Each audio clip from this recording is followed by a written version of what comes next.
Hello, welcome to JoyNews. I'm Sweetie Abochi. In our headlines, more details emerge from the work of the Fourth Estate of how the powerful and influential get to enjoy double scholarships. More as the Scholarship Secretariat questions the source of data. Some student leaders who had some connections that got to the scholarship, one of them came to tell me, so boy, yeah, papers were hard.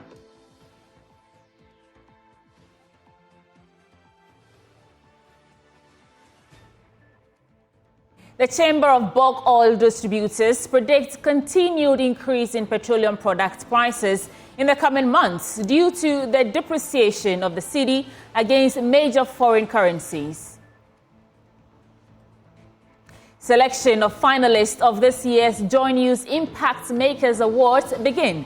We'll tell you more as 10 individuals get named for national recognition for their impactful projects.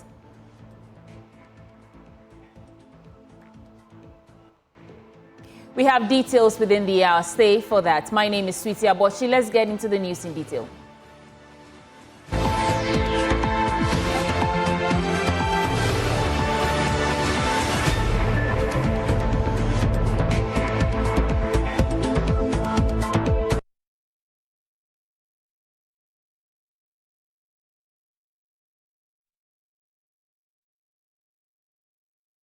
To begin with, the Director of Legal Affairs for the Opposition National Democratic Congress, Godwin Tamakloe, has said the Chief Justice's justification for granting the Attorney General's request to expedite the hearing of a case filed by an NDC legislator against the approval of some ministerial nominees does not hold water.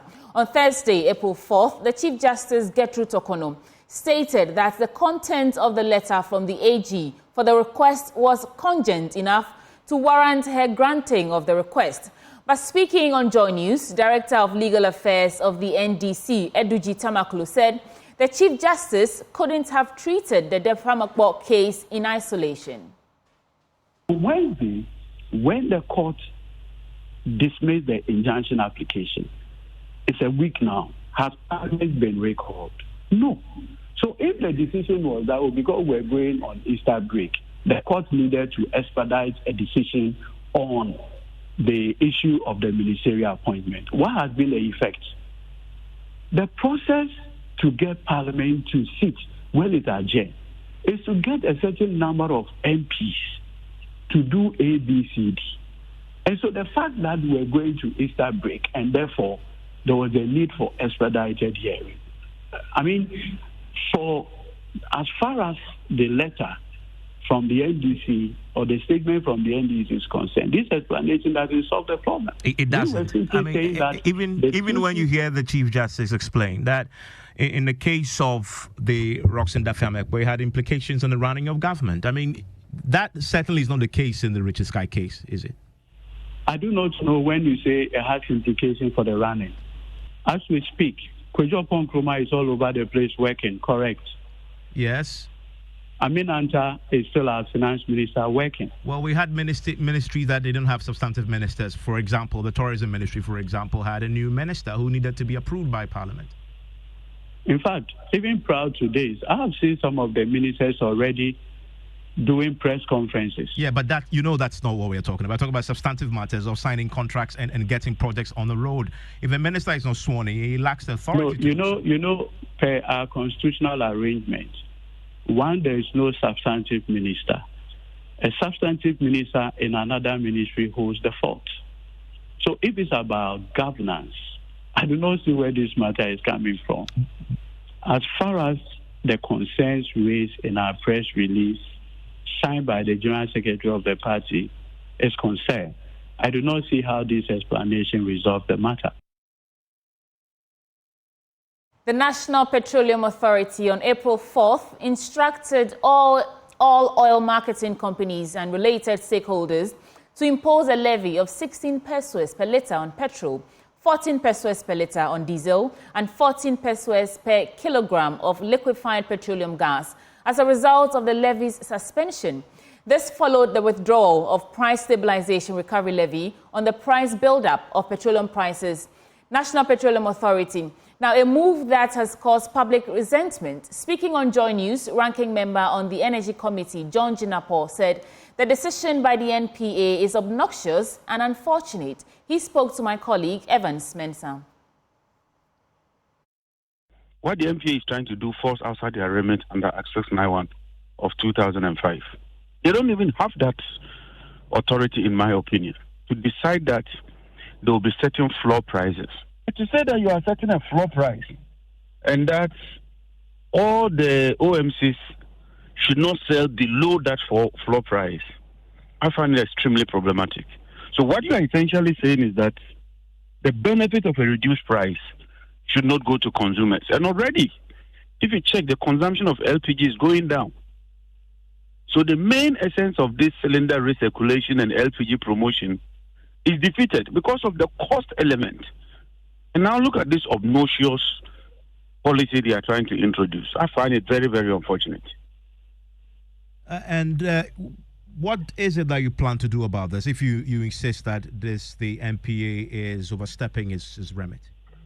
Once again, I have to talk to the chairman, and that's how Parliament works. The ranking member, who is like a shadow, cannot summon a meeting. I can only prompt the chairman. But the good news is that our chairman is very, very proactive.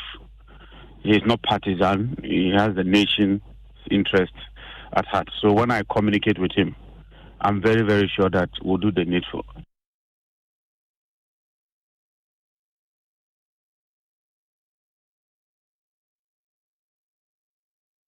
Chief Executive Officer of the Bulk Oil Distribution Companies, Dr. Patrick Kwekufori, said the price hike experienced cannot be attributed to the price floors introduced by the NPA, but the instability of the currency and the international market price of oil. It's definitely because of international prices and how our currency is behaving. Do you? And then that because you buy the bulk, you're seeing that at play when you take your CDs to buy the dollars to purchase a product. Certainly, you check just last week or so. You know, the members have already priced using the exchange rate within the region of 12.14, 12.45 thereabout. By the time the window even closed, even the BOG auctioning for this month was 13.11. Clearly gives an indication that even if you are going by the central bank exchange rate, the prices cannot still remain the same, because there has been a change in one of the key determinants.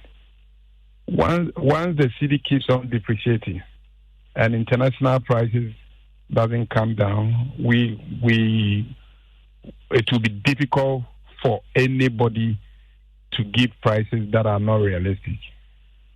And on the issue of even the floor prices, the regulator will not just sit down and look at the market to continue to behave in a certain way, which clearly is not sustainable. You back the price floor? Certainly. You need to be fair to all players within the value chain. Even the template is simple. You look at how you are landing the product. Even the exchange rate alone, even if you are putting a zero margin or even a zero premium in your calculation, some of the prices that were going on in the market clearly gives an indication that people are not being truthful or honest to themselves.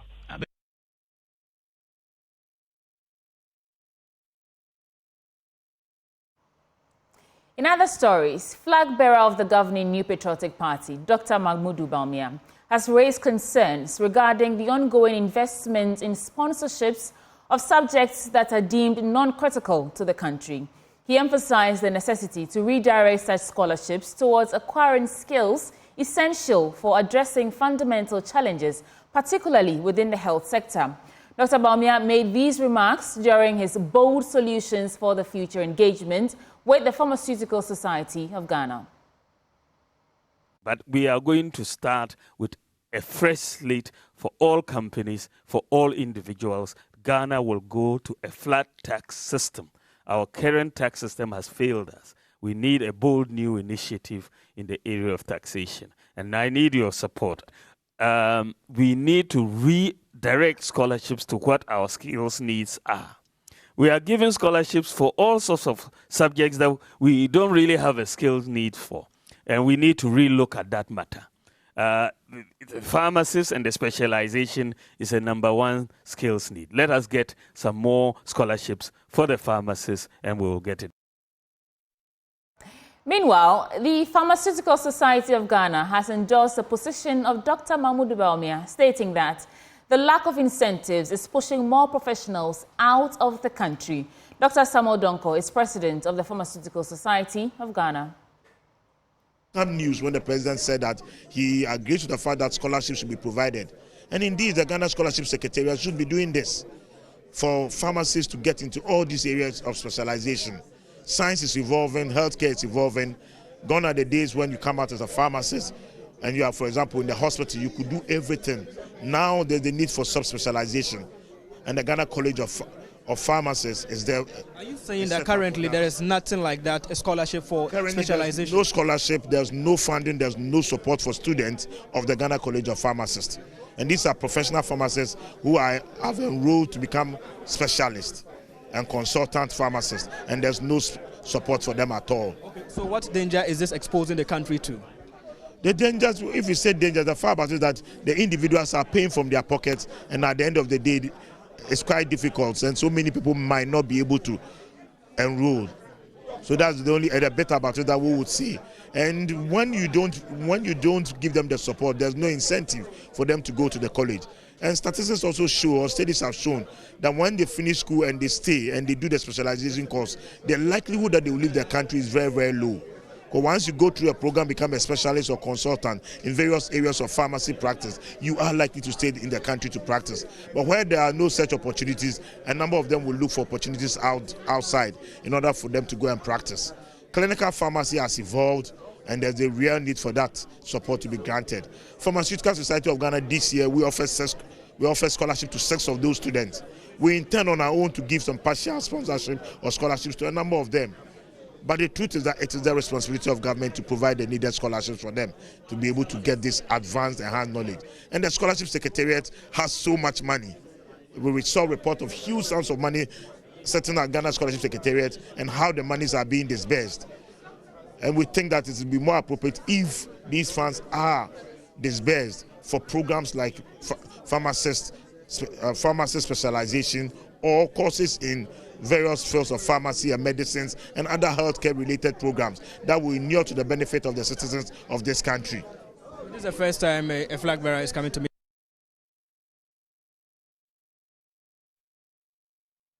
Now, from our election headquarters, all 9 persons who picked forms to contest in the NPP primary for the Ayawaso constituency by-election have filed their nomination. 4 out of these aspirants are women. Former president of the Ghana Football Association, Kwesi Nyantakyi, who was last but one to file, pulled a huge crowd on the day. Nana Yaojima wraps up activities ahead of the vetting scheduled for Saturday. All 9 individuals who picked nomination forms to contest the elections have completed the filing process. The 4 women aspirants made a bold statement by making an early appearance at the NPP office. Mameya Abuaje, who once contested the Ayawaso West Wuogon primary, was first to submit her forms. It's about experience, it's about integrity, it's about who can do the job. So I don't believe in, spending money and buying people all because you want to be an MP. Wife of Bono Regional Chairman of the NPP, Portia Echampon Abronye, is prepared to make a statement in the election. I am capable, determined to listen to my people and to put them where they also want to be. popularly known as Ayawaso Broni, Abena Pokia Amwa Boaite is hoping to be lucky in her 5th attempt. So we need someone who is very strong, very viable, who knows the terrain, knows the people, what they want, so that we can, do the right things across board. Presiding member for Ayawaso Municipal Assembly, Helena Mensah, was flanked by her assembly members as she takes another step in her quest to become MP. From delegate, assembly member, presiding member, 3 times assembly member, and 2 times presiding member, and now straight to the MP. With a calm appearance, Dr. Evans Dia is gradually warming himself into the hearts of many. For the man who cannot see the ultimate, that person becomes a slave to the immediate. So they should look at the future and vote for those that will be able to help. And when they are doing that, they should vote for Dr. Evans Dia. Aaron Prince Dia, who has served as party youth organizer for 8 years, came in loud for the submission. They have not come here. They don't do anything here. When we are campaigning, you won't see them. When we are doing house out, they won't come here. When you are doing voter, they won't come here. But once such opportunities come, because they have money, then you see them trooping in, coming for the position. And it is not helping the party. Second Vice Chairman of the Ayawaso constituency, Kwabena Boateng, is challenging some aspirants to justify their roles in the development of the Ayawaso constituency. There's an aspirant among us who went to his hometown, his so-called hometown. They told him to bring You know what that means? Bring 2 documents to show that you have attended just 2 funerals in this town, and we'll vote for you. Though the youngest among the aspirants, Kingsley Kakari Mensah, is not willing to take the last position. Former GFA President Kwesi Nyantechi showed numbers at the constituency office. I am very hopeful on account of what I did in the past. What I did in the past for Ghana as a whole, and then the little contribution I made specifically to this constituency. You are all living witnesses to the sterling performances I put up. Even before the vetting is scheduled for Saturday, the aspirants have started their campaigns in earnest.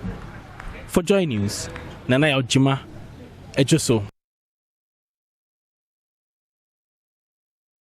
Now, selection of finalists of this year's JoyNews Impact Makers Awards has begun. 10 individuals out of over 200 entries will be announced in a couple of days for national recognition for the various impactful projects they've embarked on in their communities. This is the 2nd edition of the award scheme instituted by JoyNews to celebrate ordinary people making extraordinary impacts but have not received any form of recognition or support. This year's event is slated for 17th May at the Labadi Beach Hotel in Accra. If you're anxious about the status of your nomination, the awards team says you need to relax. The finalists will be announced in the next couple of days on this very platform and all other Joy brand platforms for your information. And if you have not filed your nomination yet, be informed that this year's entries have been closed. You should look forward to next year to file your Impact Maker nominee. So what's more, Project Lead Emefa Etiamwa Ellie joins me in the studio for a brief conversation. Hello, Emefa. Looking good as usual. Thank you, thank you, thank you, thank you, Cindy. How is it going with JoyNews Impact Makers Awards? It's been lovely so far, and we are excited that we are bringing a 2nd edition. Okay. The applause for the 1st edition was thunderous, and we are still living the excitement. And we can only say that this year's own promises to be better than what we experienced last year. Okay. So we can only ask you to relax and then enjoy it as we bring it along for you. Okay, but I understand nomination for this year is closed. Yes, when did it close? So that's the end of last month, which is March, ending of March. Right. Yes. Tell me a bit more about the nomination process. So for between February and March, we ran promotion on all our platforms asking interested persons to nominate people. Right. You are in your community. We are journalists. We are not able to be everywhere. Yeah. But for the first time, we are giving you the opportunity. So that person in your community you think is doing something to make your life better, to improve the living conditions of your co-community members, you are free. We advertise impact.makers awards at myjoyonline.com for people to put in entries. And for the past 1 month, we've received over 200 entries. And so we've been working on that to be able to come out with 10 finalists to give to be announced to the public. And then on the day, as you mentioned in your script, we would recognize these people on national TV and also see what corporate Ghana can do for these individuals to be able to expand on whatever projects they are engaged in. So that's how far the process of nomination and selection has been. We are not done yet. The judges are, in fact, actually beginning work to be able to give us the 10 finalists. Oh, who are your judges? I mean, if you want to disclose that. That is not allowed. That is not allowed on this platform. But just want to say that these are very credible individuals, public individuals who have the knowledge in every field of this thing that we are doing, and so they are on top of their game when it comes to, impact making. They have a criteria they are working with. So at the end of the day, we trust that they will do a good job, and then the team will come out to announce to the public. Fantastic work. So how many people are you recognizing, and what kind of supports are you looking for? So we this year, just as we did last year, we will be recognizing 10 people. We are hoping to be able to award more people, but it's all about support and resource. And so it's also the I'm also using this platform to encourage corporate Ghana, institutions or individuals who can relate with what we are doing to reach out to us so that we'll be able to expand this award scheme. The whole idea is to promote and encourage these individuals who are in one way or the other changing lives. And at the end of the day, it is about development. It is about better communities. It's about improving the standard of living of individuals. And so if we have more people, we are recognizing more people, it means that we are giving them the platform to be able to expand on whatever they are doing. And when they are expanding, it means that they are impacting more people and people are having better lives. So we are encouraging corporate Ghana, we are encouraging individuals, institutions or groups who identify with what we are doing. You are passionate about development. You are passionate about changing things, like making things happen and creating a better environment. We are saying that our doors are open to you. You are always welcome to help us to make Ghana a better place through this award scheme. How have the past awardees fared? After getting all this recognition, are their lives different now? It's been an interesting journey for a lot of them. I'll mention Richard Mensah Oko, who was able to secure 3 different funding to be able to train more people in beekeeping. Someone nominated him for beekeeping and other projects. And so what he does is that he trains young people to go into beekeeping. They are able to produce honey. They'll put it out there in the markets for sale. So he's been able to get funding so that he'll be able to train more people. The last time we checked, he had trained over 400 young people. So they will also learn the trade to be able to set up themselves in some form of livelihood and make their lives better. There's also Baba Iliasu. He is in the Upper West region. He has been able to register his foundation. He was into mental health care. So before, he was drawing from his personal resource to pay the medical bills of people who had mental illness in Wa. He will feed them, he will clothe them, and all of that. But with the help of JoyNews Impact Makers exposure, now he's getting more support to be able to attend to the people he's caring for. And our overall winner, Isaac Ajawoto. Isaac Ajawoto is doing fabulous in Adam. So he has a bakery. He has a unit where they manufacture lights, so that when there is light off, yes, kind of LED, LED. Okay. So when there is light off, you can switch to that. You don't need kerosene. And all of this before, like I said, he was doing it from his personal resource, but with the help of JoyNews Impact Makers Awards, he's been able to expand on that. And he was also engaging people with disability on his farm. He had a farm, and so the people would come and work for him. At the end of the day, the proceeds of the farm, he gives it to them, he pays them. And so you are getting more people. So it's not just about he dishing out money from his pocket, but you earn from, and it's not just about them getting money, but at the end of the day, he's also giving them livelihood, something which can sustain them for the rest of their lives. And it's been interesting for all the awardees. Their stories will not finish telling them now. I see the passion as you speak. And of course, it attests to the fact that appreciating people who do good in the society goes a long way to also increase, the number of people whose lives they are affected. So on the 17th of May, what should we expect? Who can come? How do you get tickets? All of that. Okay, so for participation on the awards day, it's solely the awardees and their family members and friends. Okay, but then we encourage, you can watch it will be live on TV, it will be live on radio, it will be streamed on all our social media platforms, so you can follow us. But as much as possible, we need support for these individuals. We do not just want to come and show them to the public and say that's it for them. But at the end of the day, you should also be able to reach out to them and say that with what you're doing, we would like to partner you. We are giving you this opportunity to be able to do A, B, and C. That is the whole idea.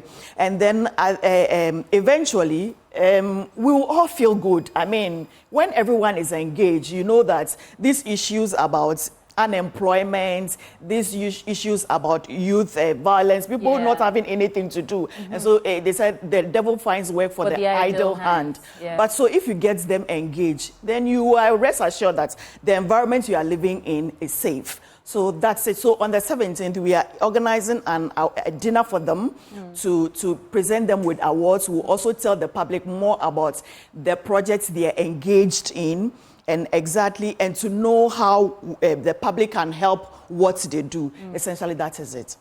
Well, come 17th of May, should I do the lobbying here or back door? back door. I know what you're coming to say. All right. Thank you so much, Afenyo-Markin, Ellie, who's project lead for the JoyNews Impact Makers Award. Sweetie, before I go, there's one more thing I need to mention. Okay. So we are still getting calls from people asking how they can participate. Yes, this year's entries have closed. Okay. We are encouraging them. It's never too late. Impact Makers has come to stay, and so you have the opportunity to nominate your impact maker next year.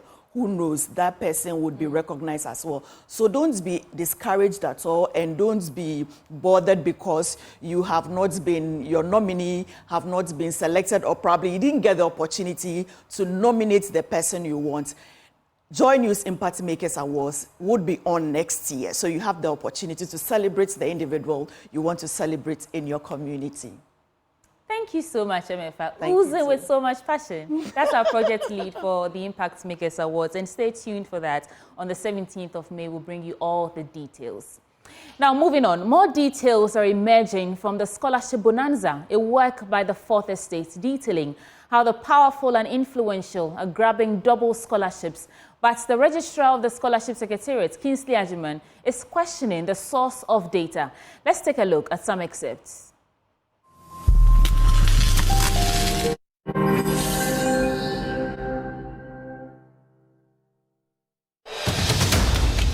Sorry to cut you, but I wanted to get your personal experience with the Secretariat, Scholarship Secretariat.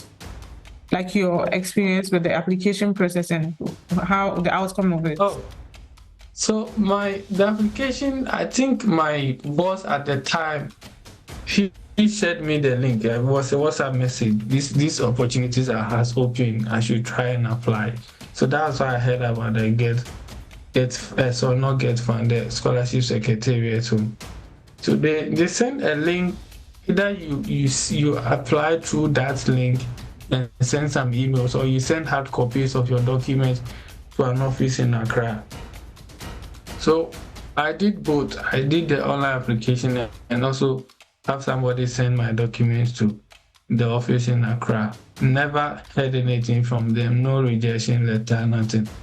And I qualified to have been given, I graduated with a first class honors. My transcript was good. I had a viable research plan and research proposal, which I had used to even gain admission to the University of Cape Coast to do a master's. So I don't know, they never got back to me. The story, what I got back was people who went there, some student leaders who had some connections that got to the scholarship. One of them came to tell me, so boy, papers were hard. But how much did the program cost? The fees was 4,000. Yeah, UCC Masters, 4,000 cedis. 4,000 Ghana cedis. Yes, it was 4,000 cedis. And at the time, now I can say it's a Nyeska, but 2020 I was in very serious issue that I needed.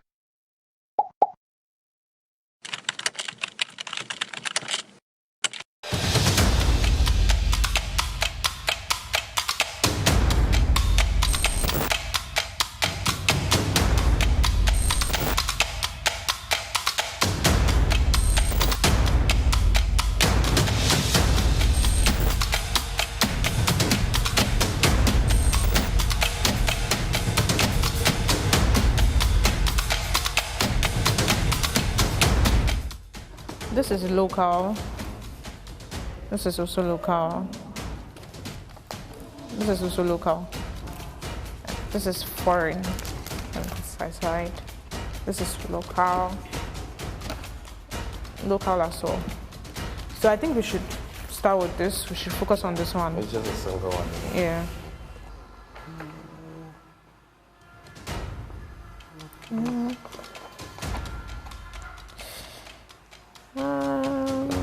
50,000. Let's check it out. See. The name is Apple. All right. Okay.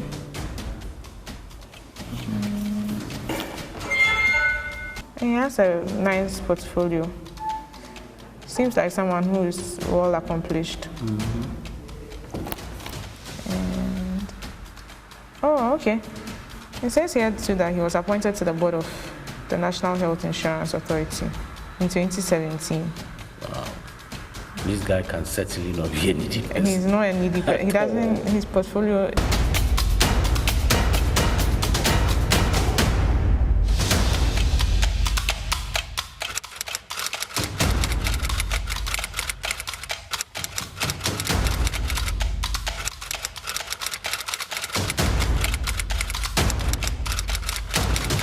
You have to be a Ghanaian, and you should have gained an admission into an accredited institution, whether locally or abroad.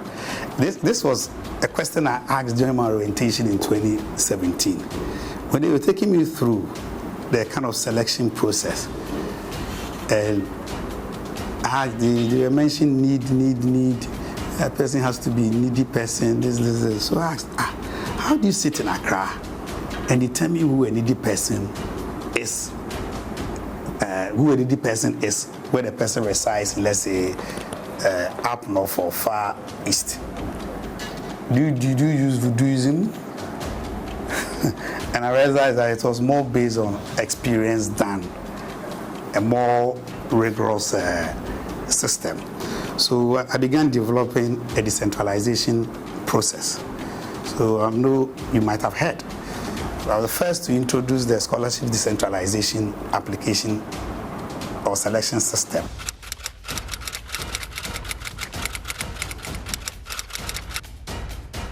I think that is the most unfortunate way to describe who deserves a scholarship. Because we know that we live in a society where some have and some don't have. So we speak about the haves and the have-nots. And in every society, it is always the collective thinking that opportunities be provided for those who don't have to also be able to survive, thrive, and contribute their quota. And so scholarships should be targeted at them. So when you just say, as you have said, that all you need to be a Ghanaian and to be able to provide evidence of admission, and that should be a basis for you to get a scholarship, I reject that definition, because that then creates room for an abuse of the scholarship scheme itself. So there's always a tightrope between meritocracy and need.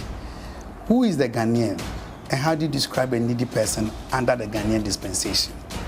If you want to go by the matrix or the standard of, let's say, we describing public servants as the middle class, it becomes very cagey, because you know very well how much the middle class is paid. So if you say that we want to go by that criteria, or what matrix are we going to measure need? Now let's go through the highlights from this scholarship bonanza. This is from the 4th Estate, saying the data we received from the Scholarship Secretariat showed that at least 17 people received multiple scholarships, which allow them to pursue different programs in 2 consecutive years or in 1 single year. Now, out of the 17 people, 10 people received multiple scholarships in 2 consecutive years, while 7 out of the 17 received multiple scholarships in that same year. And in the year 2019 and 2020, 237.5 million Ghana cedis was disbursed in 2019, and 200 million Ghana cedis was disbursed in 2020. That is from the Scholarship Secretariat. Now, from 2019 to 2020, in terms of the total amount spent on influential and political associates, from 2019 to 2020, 219,480 Great British pounds was the total amount of money spent on influential and political associates. 146,502 US dollars and 7,685 Canadian dollars was the money spent on influential and political associates. Now, when it comes to the source of scholarship funds, a major source of the funding for the Scholarship Secretariat is the Ghana Education Trust Fund, GET Fund. Section 2.2 Clause B of the GET Fund Act requires the Scholarship Secretariat to allocate funds to support, quote, gifted but needy students for studies in second cycle and accredited tertiary institutions in Ghana. But is this the case? When it comes to reactions from some struggling students on this scholarship bonanza, Roberta, who was a scholarship recipient, says, quote, I thought I was going to focus only on my studies, have my stipend regularly and take care of my needs. But now it's hell. The stress I had to endure before my fees were paid, it took the school shutting me out of their system and sending threatening messages to report me to the Home Office before the Scholarship Secretariat paid my fees. That is the struggles that some students who genuinely need scholarship go through. This is from Roberta. Next, we have, continuing, Roberta's issue continues. She says she went to study in the UK on a Government of Ghana scholarship, ended up fending for herself in the last 1 year. She remains in the UK, broke and in debt. She told the 4th Estate that she cannot afford a plane ticket, and so she has no immediate plans of returning to Ghana after graduating in January. Well, that's the last slide. So these are some of the reactions from people who actually needed a scholarship, and you've seen a total amount of money that was disbursed to political and influential people who do not need it. But my colleague, Carlos Kaloni, spoke to Kingsley Ajiman, the Registrar of the Scholarship Secretariat, and he joins me on phone now. Carlos, if you can hear me, on what basis is the Registrar debunking or questioning the data of this from this 4th Estate? All right, sweetie. So to him, scholarships are awarded based on academic calendars. And so he said, for instance, if a student secures a scholarship for, say, 2019-2020 academic year, and that same student comes back for another scholarship to top up or to complete his or academic exercise in 2021-2022 academic year, that cannot be termed as multiple scholarships. And so to him, it is the interpretation of the data by the fourth essay that is what is causing this. And so he doesn't see somebody who comes for scholarship in 2019 and comes back to take another one as multiple scholarship. But what is rather shocking is that the fourth estate actually got this data from his office. So for him to say that he doesn't know how and why this is amounting to multiple scholarships, that remains to be answered. Right, but did he specifically speak to the influential people on this list that we've seen, the number of people that are getting these scholarships who do not need them, because the criteria says brilliant but needy? So that is where, to him, the challenge is. It is difficult to define who a brilliant but needy student is. According to him, they are supposed to give scholarships to all Ghanaians. So those who are MPs, ministers, down to somebody in my village, they all qualify. But there is no regulation to him that will tell who is to benefit what. And that is why, to him, there is the need for a swift legislation to ensure that these things are well spelled out, to ensure who gets. If the law comes that MPs and affluent people should not get a scholarship, it should be spelled out. But as it stands now, it is pure discretion that they are using. Right. Thank you so much, Carlos Kaloni, who's my colleague here. And he spoke to this Scholarship Secretariat Registrar, Kingsley Ajiman, bringing us more details on that. Right now, we'll take a break. And when we return, there's business news. Stay with me. Hi, good morning. Welcome to Business. My name is Darrell Kwal. The Institute of Economic Affairs has urged the Bank of Ghana to embark on the necessary reforms that will create the fiscal and financial gap needed to enhance the nation's economic growth. According to Director of Research at the IEA, Dr. John Kwachi, the nation is still yet to recover from the downward growth trajectory recorded in the last 2 years. Now, turning to other stories for you. Kenya's President William Ruto says Ghana, just like many African countries, is the future of investment and economic opportunities. Speaking at the Ghana-Kenya Summit in Accra as part of his state visit to Ghana, President Ruto noted that any investor looking to grow their business cannot overlook Ghana and other African countries in the coming years. If there is any serious business person or investor or entrepreneur that is thinking about the future and they are not thinking about Kenya, Ghana, and Africa, then there is something wrong with their future. My visit to Ghana is a clear demonstration that this is where the future of prosperity, of investment, of entrepreneurship, of business is.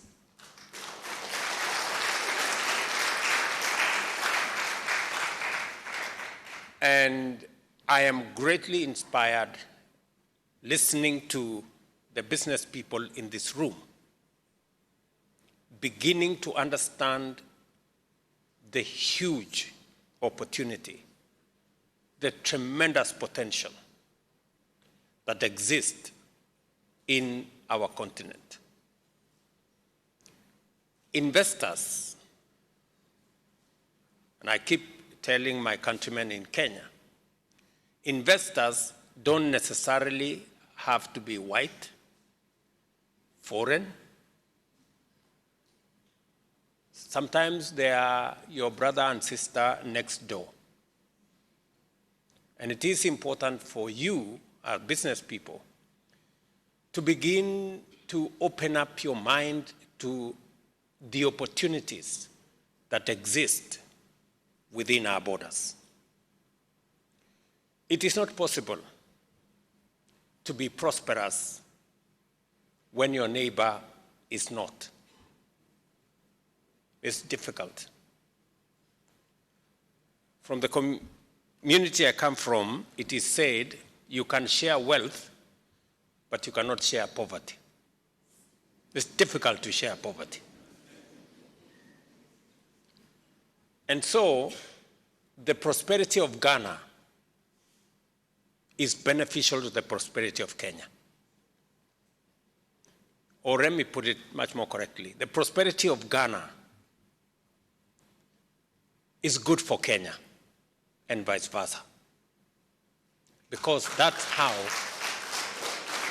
we can grow together. Now, Anglo Gold Ashanti Obuasi Mine and its partners have reviewed progress on projects totaling over 15 million Ghana cedis as part of the 10-year socio-economic development plan. The projects managed by local contractors range from 35% to 92% completion and are ready for handover to Anglo Gold Ashanti by July this year. Yes, more. It's comprised the Obuasi East Exam Printing Center, costing 800,000 Ghana cedis, the Obuasi Municipal Exam Printing Center, valued at 550,768 Ghana cedis, an 8.4 million Ghana cedis robotics center at the Obuasi Secondary Technical School, a health center serving the Dochi Krom Binsre communities worth 2.4 million Ghana cedis, and a chips compound with accommodation for health workers at Epitikoko, totaling 3.5 million Ghana cedis.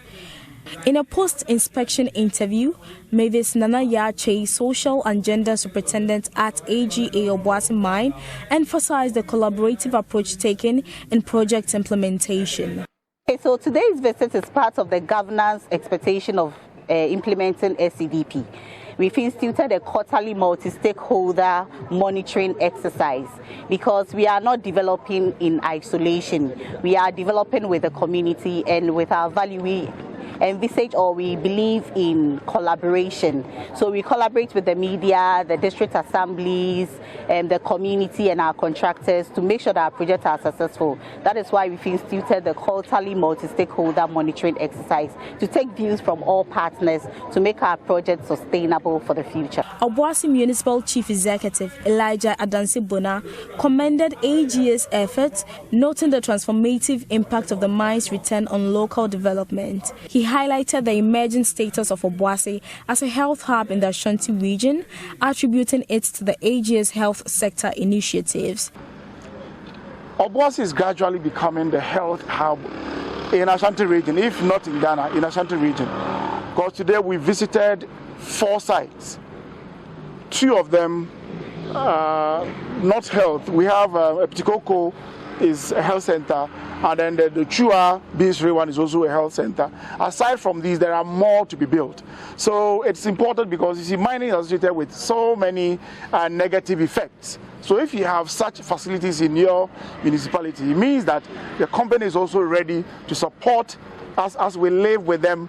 Since you see, mining is always destructive, not in a negative sense. However, if you have such mitigating measures, putting up such structures, I mean, it goes a long way to help those of us who are living with the mine. So they are critical, and we are lucky to have AGA with us here. For JoyNews, Anita Asewa Ajogan reporting. And that's it for this segment. The news returns after the break. And that's all we have for you today for Joy News Desk. For more news, log on to myjoyonline.com and keep updated on everything happening in the country and around the world. My name is Sweetie Abochi. We are back again shortly. Bye.